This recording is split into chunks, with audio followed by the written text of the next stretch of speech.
Assalamualaikum warahmatullahi wabarakatuh. Kami dari kelompok 8 hari ini kami akan mempresentasikan materi tentang budaya dan perilakunya terhadap abnormalitas. Poin pertama yaitu ada pengertian budaya, yaitu budaya mencakup segalanya, dari kebiasaan-kebiasaan, norma-norma, dan nilai-nilai dan akal budi manusia. Budaya juga berasal dari bahasa Sanskerta, yaitu budaya, yang artinya berasal dari budi dan daya atau pikiran manusia. Disingkat bisa menjadi seperti budaya atau kebudayaan itu merupakan sifat atau perilaku, kebiasaan-kebiasaan, norma-norma yang berlaku pada diri manusia tersebut. Seperti yang kita tahu, kita sebagai manusia itu memiliki ras dan suku yang berbeda-beda, yang artinya kita juga memiliki kebiasaan atau budaya adat yang berbeda-beda pula. Seperti itu. Lalu di poin selanjutnya yaitu ada abnormalitas. Perilakunya terhadap abnormalitas. Nah, abnormalitas itu apa sih? Abnormalitas atau sering kita sebut dengan perilaku yang abnormal atau berlebihan. Karena di kalangan masyarakat masih sangat minim untuk memahami tentang sifat abnormal ini. Abnormal ini biasanya sering disalahartikan. Bisa saja sering dikatakan bahwa seseorang yang memiliki sifat abnormal itu dikatakan gila. Padahal sebenarnya mereka itu hanya menanggung beban yang terlalu berat di dalam diri mereka. Atau mungkin mereka juga mengalami stres yang membuat mereka itu terlihat seperti orang yang tidak normal, seperti itu. Nah, pada poin selanjutnya akan dijelaskan oleh rekan saya. Baik, Assalamualaikum warahmatullahi wabarakatuh. Saya Adilesa Putri, NPM 18130020. Di sini saya akan melanjutkan presentasi dari teman saya, yaitu tentang perlakuan budaya terhadap abnormalitas. Perilaku abnormalitas adalah bagian dari kenyataan yang kita hadapi dalam kehidupan ini, baik disadari ataupun tidak. Perilaku abnormal banyak terjadi di sekitar kita. Ia dapat berbentuk perilaku-perilaku yang jarang dilakukan, tidak sesuai dengan norma, menyebabkan stres pribadi, tidak diharapkan, dan difusi perilaku. Masyarakat masih kurang memahami perilaku abnormal, sehingga perilaku-perilaku abnormal yang ada sering dipahami secara keliru. Salah satu perilaku abnormal yang kurang begitu dikenal dan dipahami masyarakat adalah gangguan bipolar. American Psychology Association tahun 2000 mendefinisikan gangguan bipolar sebagai gangguan yang disertai satu atau lebih episode manik atau hipomanik, kemudian digantikan dengan episode depresi mayor dengan jeda periode mood yang normal. Episode manik adalah suatu periode meningkatkan euforia yang tidak realistis, sangat gelisah, dan aktivitas yang berlebihan, yang ditandai dengan perilaku yang tidak terorganisir. Episode manik biasanya muncul secara tiba-tiba. Selama satu periode manik, orang tersebut merasakan kegembiraan dan optimisme yang tidak biasa. Mereka cenderung berbicara sangat cepat. Pikiran-pikiran dan pembicaraan mereka dapat melompat dari satu topik ke topik lainnya. Mereka juga menjadi sangat dermawan dan melakukan kontribusi sumbangan yang sulit mereka penuhi atau memberikan suatu barang yang mahal. Rasa girang mereka mengganggu kemampuan mereka untuk bekerja dan untuk mempertahankan hubungan yang normal. Memasuki episode depresi, mereka menjadi sosok yang selalu merasa sedih dan depresi hampir sepanjang hari. Hampir tidak ada aktivitas yang dikerjakan karena mereka menjadi orang-orang yang sangat tidak bersemangat. Terima kasih. Baik, di sini saya akan menjelaskan bagian C, itu nilai kearifan lokal yang membentuk kepribadian suku Jawa. Nah, budaya Jawa ini mengandung nilai-nilai luhur, sebagian dari aset bangsa yang harus kita jaga agar menjadi simbol kebanggaan atau identitas nasional bangsa Indonesia. Nah, menurut Kartadinata mengungkapkan bahwa Kita selama ini silau dengan sistem pendidikan barat sehingga buta terhadap keunggulan lokal yang lama terpendam dalam bumi kebudayaan Indonesia.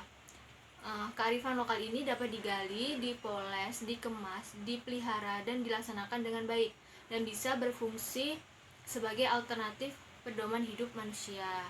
Jadi, nilai-nilai dapat digunakan untuk menyaring nilai-nilai baru atau asing agar tidak bertentangan dengan kepribadian bangsa dan menjaga keharmonisan hubungan manusia dengan Sang Pencipta.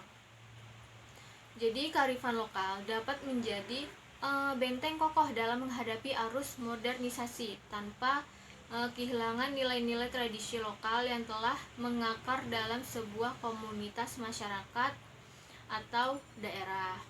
Nah, jadi pendidikan karakter ini bersumber kearifan lokal dari nilai-nilai luhur seperti yang pertama ada Aja Dumeh, yang kedua ada Tepa Selira, dan yang ketiga ada Mawas Giri, dan yang keempat ada Budi Luhur. Melanjutkan dari pemateri sebelumnya, yaitu kearifan lokal dari nilai-nilai luhur. Yang kelima, sikap utama. 6. Sikap gugon tuhon. Ketujuh, sikap wani tombok. Kedelapan, mendem jero mikul dhuwur. Nah, maka kita dapat menerapkannya untuk membentuk karakter. Kemudian menurut Profesor Dr. C.C. Rahmat, dalam menanamkan karakter ada 3 tahap, yaitu kognitif, afektif, dan psikomotorik. Sedangkan menurut Likona ada 3 kompetensi, yaitu moral knowing, moral feeling, moral action.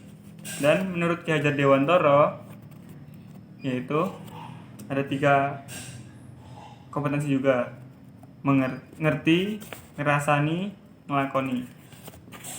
Assalamualaikum warahmatullahi wabarakatuh. Saya Nabila Salsa Alzara, MPM 19130026. Di sini saya akan melanjutkan presentasi tentang D. Implikasi unsur budaya Jawa dalam pelaksanaan konseling lintas budaya. 1. Unsur budaya Jawa. Kebudayaan dalam masyarakat Jawa yang dikaji dalam 7 unsur. Kebudayaan seperti peralatan, perlengkapan hidup, dan mata pencarian dan sistem ekonomi, sistem kemasyarakatan, bahasa, kesenian, dan pengetahuan religius. Suku Jawa adalah orang yang lahir dan mendiami daerah wilayah Jawa Tengah dan menggunakan bahasa ibu dalam bahasa Jawa. Padahal, kebudayaan Jawa itu luas, meliputi seluruh bagian tengah dan timur dari Pulau Jawa. Walaupun pada kenyataannya tetap saja perbedaan karakteristik antara orang-orang yang mendiami daerah Jawa Tengah dan Yogyakarta dengan orang-orang yang mendiami Jawa Timur. Di kalangan masyarakat, orang Jawa begitu halus dan sopan dan pasrah menjalani hidup. Watak orang Jawa yang berusaha untuk menjaga harmoni dan kesetiaan juga menghindari kekonflikan. Sistem kekerabatan yang digunakan oleh orang Jawa pada umumnya menggunakan garis keturunan dari pihak ayah. Di sini saya Yusita Wulansari, NPM 19130004 akan melanjutkan materi dari kelompok 8, konseling lintas budaya. Konseling lintas budaya merupakan proses konseling yang melibatkan antara konselor dan konseli yang berasal dari latar budaya yang berbeda. Sehingga dalam proses konseling kadang sangat rawan terjadinya bias-bias kebudayaan yang mengakibatkan konseling tidak berjalan dengan efektif. Agar konseling berjalan dengan efektif, maka seorang konselor dituntut untuk dapat peka agar dapat keluar dari bias kebudayaannya, kemudian mengerti dan mengapresiasi diversitas budaya, serta memiliki keterampilan responsif secara kultural. Konsekuensinya adalah seorang konselor harus dapat mengetahui aspek khusus budaya dalam konseling sehingga mereka dapat menanganinya secara lebih terampil dengan variabel budaya itu. Terdapat beberapa ciri khas budaya dalam konteks psikologi. Yang pertama, budaya sebagai sebuah konteks abstrak. Yang kedua, budaya sebagai konseptual kelompok. Dan yang ketiga adalah budaya diinternalisasikan oleh anggota kelompok. Selanjutnya, konseling lintas budaya berusaha memahami manusia menyeluruh dalam konteks kebudayaan melalui pendekatan bersifat interpretatif. Sekian dari saya. Wassalamualaikum warahmatullahi wabarakatuh. Integrasi ayat pada makalah ini yaitu diambil dari surat Al-Hujurat ayat 13. yang artinya, wahai manusia, sungguh kami telah menciptakan kamu dari seorang laki-laki dan seorang perempuan. Kemudian kami jadikan kamu berbangsa-bangsa dan bersuku-suku agar kamu saling mengenal. Sungguh yang paling mulia di antara kamu di sisi Allah ialah orang yang paling bertakwa. Sungguh Allah Maha mengetahui, Maha teliti. Dapat disimpulkan dari ayat ini, kita diciptakan berbeda-beda, bersuku-suku, berbangsa-bangsa, itu agar kita saling mengerti, saling mengenal, dan saling bertoleransi satu sama lain. Sekian, wassalamualaikum warahmatullahi wabarakatuh.